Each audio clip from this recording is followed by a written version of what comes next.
este incidente, que por otra parte no es el primero en un aeropuerto. Bueno, tres ejes periodísticamente hablando en el transcurso de esta tarde. El primero es este de un gobierno con gestión fracturada. Y cuando uno dice un gobierno con gestión fracturada, lo que está diciendo es que hay un binomio que ya no conversa, que ya no habla, que ya no interactúa. Pero no solo no interactúa, sino que se desafía. Alberto amagando con terminar con el kirchnerismo, siendo el parte constitutiva central. O Cristina dando lugar a que eso que el presidente a través de su portavoz desmiente, que supuestamente dijo en un off, que de todas maneras reconocen que existió con el propio Roberto Navarro en el destape, sea como el presidente lo intenta vender después. De hecho, Cristina Fernández de Kirchner ayer fue elocuente cuando en el Senado participó de un homenaje a Estela de Carlotto en la antesala del Día de la Mujer y dijo cosas como esta. ¿Escuchamos? Cristina Fernández de Kirchner, ayer en el Senado, hablando sobre Alberto. Después vino ya el operativo Clamor, que si quieren también lo compartimos, donde todos cantan, e inclusive en el Senado, en primera fila, uno de los que canta es Guado de Pedro, que había estado en Expo Agro, como ustedes ya conocen, disociándose de la lógica y política del gobierno y diciendo que había que enamorar otra vez a los sectores del campo y habría que reencontrarlos con el propio peronismo. Esto pasaba ayer.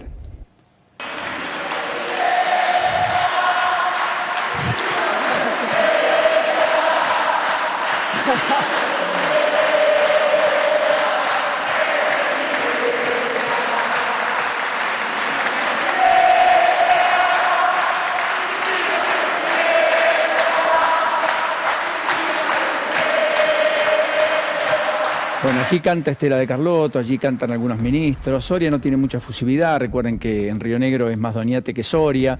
Ministro de Justicia que por otra parte tampoco estuvo muy envalentonado en la idea de seguir lo que Cristina Fernández de Kirchner quería, etc. Ahora, más allá de eso, el operativo Clamor está en marcha. Cristina reaparecerá en la Universidad de Río Negro el viernes, luego estará en un acto en Avellaneda, convocado por organizaciones sociales, patrocinado por la transversalidad kirchnerista, entre ellos el Partido Nuevo Espacio Bonaerense, el partido de Sabatella. Y hoy hay vigilia en la antesala de lo que va a ser, lo que Lourdes les va a contar un ratito, que tiene que ver con la lectura de los fundamentos de la condena a Cristina Fernández de Kirchner a 6 años de prisión con, efectivamente, limitante a perpetuidad para ejercer cargos públicos, que ellos entienden que implica la proscripción. Sumate a bancar a Cristina, la proscripción se rompe en la calle, como la idea de que en la calle puedes romper una decisión judicial y que importa si tenés mucho o poca voluntad popular que te siga o que te cobije, más que si rompiste o infringiste la ley. Con lo cual se rompe el principio de igualdad ante la ley. Pero esto se cobija desde el propio poder. El flyer anterior da cuenta de una vigilia que se va a producir hoy en el Palacio de Tribunales, frente al Palacio de Tribunales, desde las 9 de la noche hasta la medianoche. Que básicamente la convoca además la Cámpora, que tiene como máxima aspiración convencer a Cristina de que sea candidata. Y acá hay una enorme contradicción, porque si está proscripta nadie puede convencer a quien está proscripto, directamente no puede participar. Sin embargo, reconocen que la proscripción en realidad es una especie de bandera, de relato para que Cristina Fernández de Kirchner esté en el centro de la escena. Todo esto para opacar a Alberto, quizás como una especie de negociación para que no es Alberto, bueno, eventualmente tampoco Cristina, que es lo que dijo en público, sobre lo cual alguno de los propios intenta volver, y veremos si aparece un tercero. ¿Será Massa? ¿Será Guado? ¿Será Kicillof, que hasta ahora se aferra a la idea de 4 años más en la provincia de Buenos Aires, por lo menos en términos de pretensión? ¿Aparecerá algún gobernador? ¿Será Scioli, que es el único que hasta aquí dijo yo quiero ser, yo estoy, cuéntenme? Y hasta incluso puso afiches, no sé si los tenemos, pero ya hay afiches en la Ciudad de Buenos Aires que dan cuenta del Scioli 2023. Como una especie de arriba, contá con nosotros. ¿Quién le dice? Una agrupación que se jacta de impulsar a Scioli, que en realidad se impulsa a sí mismo. Vieja forma de impulsarse políticamente. Bueno, en cualquiera de los casos, mientras todo esto pasa, todo esto es explícito, todo esto es a cielo abierto, como le gusta decir a algunos, la gestión está resentida. Si vos ves la agenda, si ustedes ven la agenda oficial, es una agenda que tiene que ver más con el diálogo entre ministros o entre partes del gobierno que con acciones concretas de gobierno. Y eso es dramático. Hay un descalce entre el término legal de la duración del mandato del presidente y el poder real del presidente como presidente y como tal. Ayer fue a Mar del Plata. Quiero contar esta pequeña perlita. Fue a Mar del Plata. Estuvo inaugurando un centro vinculado a la investigación y el desarrollo, uno de los centros más importantes del CONICET en la Argentina. Lo esperaban una protesta de agrupaciones sociales, Movimiento Teresa Rodríguez y otros, y también una protesta de docentes. El presidente demoró más de 1 hora el acto. Es más, lo cambió de lugar. Es más, circunscribió a la prensa, esto es, la limitó. Y nadie fue a recibirlo. No había un solo cartel hablando de Alberto Fernández. Allí estaba Filmus cuando se hacía el anuncio en el día de ayer. Fue con 2 funcionarios, Filmus y Gabriela Cerruti. Ni siquiera fue la referente local, Raberta, titular de ANSES, que siempre que va a Kicillof o Cristina Fernández de Kirchner es la primera en decir, acá estoy. Yo creo que es muy sintomático. Después fue hasta Chapadmalal, inauguró el tramo final de los Juegos Evita y estuvo casi en soledad. Postales, imágenes de un presidente en retirada, con una gestión fracturada, con un poder licuado, en medio de la zozobra en la que está inmersa buena parte del conjunto de la sociedad, con una economía que se desinfla, con una inflación que se acelera, con una seguridad que implosiona distintos sectores, con una calidad de vida que se ve mermada, con un sistema de salud que empieza a resentirse de manera ostensible y con un sistema educativo que tiene las penurias que ya conocemos. O sea que efectivamente acá hay un eje que no podemos dejar de mirar. El segundo eje, periodísticamente hablando, tiene que ver ya con esta idea de que efectivamente mañana siempre llega. Todo esto lo digo en términos económicos, porque la idea hasta acá era patear para adelante.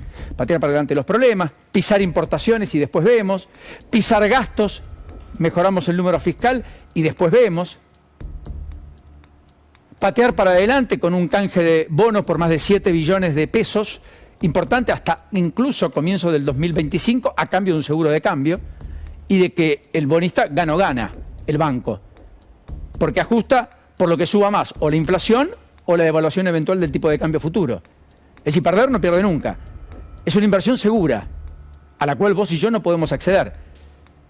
Hacemos un plazo fijo, tiene tal vencimiento, la inflación fue más alta, perdimos.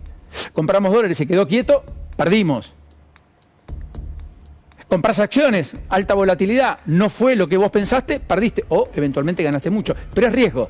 Los bancos dicen, mira, yo te canjeo a cambio de no tener riesgo. ¿Cómo sí? A cambio de no tener riesgo. Mi patrimonio no puede ser afectado. Con lo cual le está pasando la bola al próximo gobierno. Es una opción entre dificultades. Porque lo otro sería defaultear, porque plata no hay. Salvo darle a la maquinita, imprimir muchos pesos, y eso te retroalimenta la inflación y te la hace implosionar. En un año electoral, todo nocivo. Todo a pérdida. Y quita de competitividad al oficialismo. Entonces, esta idea de que mañana siempre llega, se vio con 2 aspectos que, en particular, Cristina Fernández de Kirchner, que la vemos ahí, dicen, preocupa mucho. Uno es el poder de compra de los argentinos. Y el poder de compra, medido por el RIPTE, teníamos una placa, está mostrando que hay una tendencia a la baja muy importante. Por ejemplo, miren, precios cuidados o precios justos. Esto lo dice hoy Ecolatina. Canal tradicional versus canal moderno. ¿Qué es el canal moderno? Bueno, son todos aquellos vinculados a la nueva economía. Autoservicios, que está fuera del esquema, en el aumento acumulado por categorías. Autoservicios, que está por fuera del esquema de precios justos, tiene aumentos muy por encima del resto. Ahora, el problema es que en los hipermercados se concentra 1 de cada 3 compras que hacen los argentinos. 2 de cada 3 compras están afuera y están en lugares donde no hay precios justos. Por lo tanto, lo que dicen que se vende, en realidad no se vende ni se puede comprar. En la mayoría de los casos es más caro. Ahora, vamos a la otra. Cuando digo que el futuro siempre lleva. Se pisaron gastos en noviembre y diciembre. Se mejoró las cuentas fiscales. Pero después apareció la expansión del gasto público, porque muchos gastos había que hacerlo. Y por primera vez, en febrero, respecto a febrero del año pasado, el gasto público en términos reales creció 5,4%. Rompió la tendencia. De agosto hasta acá, el gasto público venía reduciéndose en términos reales. Era lo que se llama ajuste. Estaba tratando de poner las cuentas en orden, buscando un ancla para frenar la inflación. En febrero aumentó. Tarjeta alimentar, potenciar trabajo, entre otros, subieron arriba del 100%. O sea, más que se duplicaron pese a lo que se dicen, e incluso pese, en términos reales, a que finalmente hay 150.000 beneficiarios menos del potenciar trabajo. Y la otra placa es muy descriptiva porque tiene que ver con esto que yo les marcaba, los salarios formales, ¿cómo arrancaron el año? Los formales, los que discuten en paritarias, o sea, los que están bajo convenio, 6 millones de trabajadores. Hay más de 6 millones que no están bajo convenio, o son cuentapropistas, o son autónomos, o son monotributistas, o son marginales, y están fuera de la economía formal. Estos que se supone que tienen más beneficio, porque tienen con quién discutir aumentos, en enero subieron 3,8% los salarios, dato oficial del INDEC vinculado al Ministerio de Trabajo. El promedio de los precios, 6%. O sea, quedaron 2,2% por debajo en promedio. Y en los últimos 12 meses, la inflación escaló casi al 99%. Los salarios formales en promedio subieron menos del 88%. O sea, perdieron 10 puntos. Los formales. Imagínense los informales. En los últimos 5 años inclusive, tomando los 2 finales de Mauricio Macri, los 3 iniciales de Alberto Fernández, frente a la inflación perdieron un 20%. ¿Qué significa? Que antes de cada 10 productos que podían comprar, hoy pueden comprar 8. Hay 2 que ya no pueden comprar. Eso es lo que está ocurriendo y esto es letal en términos electorales. Siempre que hubo caída en el poder de compra, a los oficialismos les fue mal. Veremos si hay una excepción. No parecería indicar. Y el tercer eje y último tiene que ver con esta idea, finalmente, de que va a haber un dólar regional. Massa en la vendimia, el sábado, notificó una vez más a los productores que ya lo habían escuchado en noviembre, que se viene un dólar regional. Un dólar vino, dólar Malbec, que en realidad va a ser un dólar para todas las economías regionales. Que empezaría a regir el 1 de abril y por lo tanto les dijo a la gente de Coviar, incluso al gobernador Suárez que estaba allí, que después se lo recriminó, que iban a trabajar en conjunto para determinar todas las condiciones para. Bueno, en Misiones, los productores de yerba hablan de un dólar a 300 pesos para volver a ser competitivo.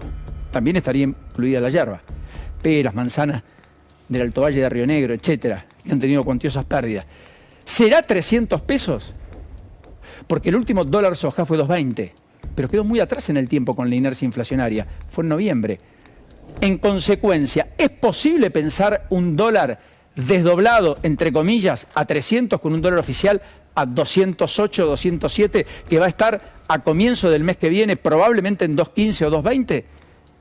Bueno, parecería ser el techo. Para algunos es el valor para ser competitivo.